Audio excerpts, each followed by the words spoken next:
Évangile de Jésus-Christ selon saint Matthieu.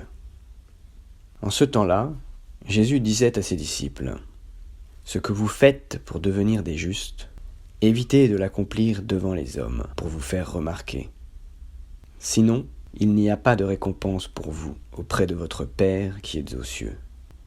Ainsi, quand tu fais l'aumône, ne fais pas sonner la trompette devant toi, comme les hypocrites qui se donnent en spectacle dans les synagogues et dans les rues, pour obtenir la gloire qui vient des hommes.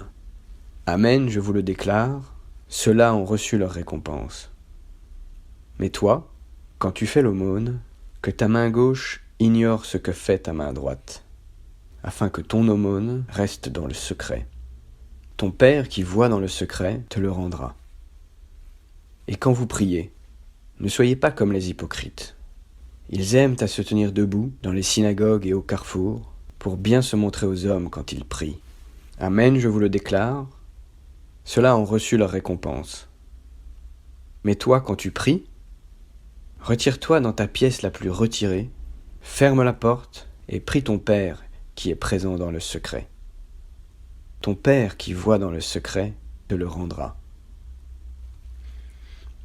Et quand vous jeûnez, ne prenez pas un air abattu, comme les hypocrites. Ils prennent une mine défaite pour bien montrer aux hommes qu'ils jeûnent.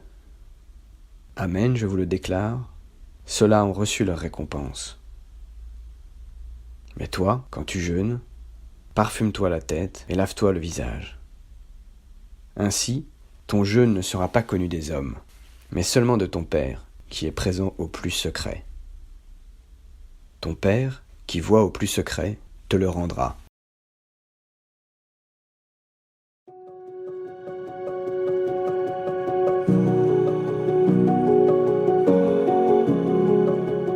Nous commençons aujourd'hui le temps du carême par la célébration du mercredi des cendres. Au début de ce temps de préparation, Jésus reprend les 3 indications que sont l'aumône, la prière et le jeûne. En leur redonnant une place plus nette dans notre vie, nous nous disposerons à accueillir plus profondément le mystère pascal de la mort et de la résurrection de Jésus. Mais Jésus, en nous donnant ces 3 orientations, nous donne aussi un avertissement. Il ne s'agit pas de considérer l'aumône, la prière ou le jeûne comme des efforts que nous réussirions à accomplir, mais il s'agit de les vivre naturellement, sans y penser, sans nous y attacher et surtout sans en tirer la moindre fierté. Et c'est peut-être le point le plus délicat. Demandons au Seigneur, pendant ce carême, qu'il vienne nous alléger de toute recherche de richesse, de toute forme d'orgueil et de toute fierté égoïste pour être entièrement tournés vers lui.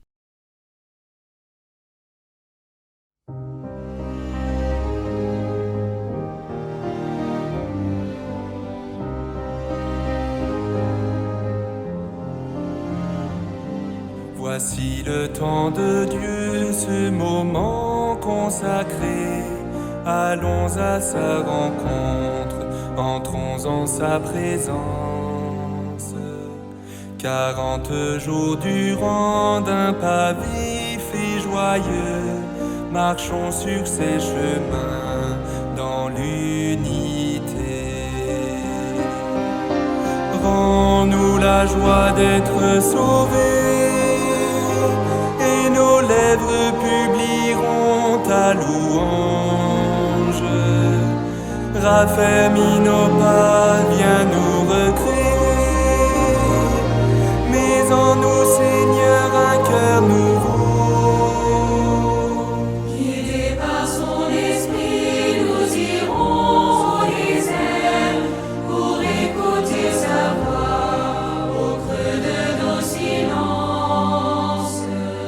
Nous laisserons les biens qui captivent nos cœurs pour vivre l'essentiel,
témoigner sans peur affirmer que tu es la lumière.